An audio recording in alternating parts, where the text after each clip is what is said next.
The government is finalizing changes to its EV policy that were initially aimed at attracting Tesla to India.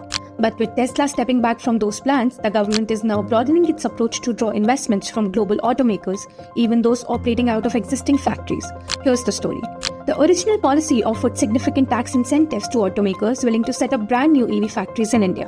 The idea was to lure global giants like Tesla by offering to slash import duties. However, with Tesla deciding to delay its India entry, the government is now allowing automakers to qualify for the same benefits by investing in their existing factories, provided they meet specific criteria. This signals a more inclusive approach to boost EV production domestically. Under the revamped policy, automakers will need to make an investment of at least $500 million in EV production to qualify for incentives. The benefits include a significant reduction in import taxes from as high as 100% to just 15% for up to 8,000 electric vehicles annually. However, there's a catch. At least 50% of the components for these electric vehicles must be sourced locally. For companies building EVs at existing factories, the electric vehicles must be manufactured on separate production lines that comply with these local sourcing requirements. On the other hand, for new factories, investments in tools and machinery used for EVs and other types of cars will be fully counted toward meeting the $500 million threshold. Automakers have already begun discussions with India's Ministry of Heavy Industries to understand the finer details of this policy. Toyota has raised questions about whether investing in a dedicated EV assembly line within a plant that produces multiple types of vehicles would qualify under the policy.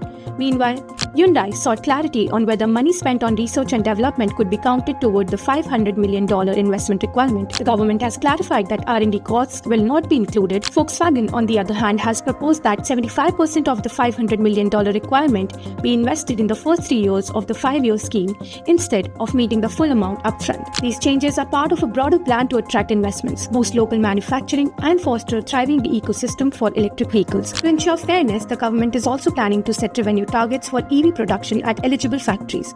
Meeting these targets will be a key condition for automakers to qualify for the scheme.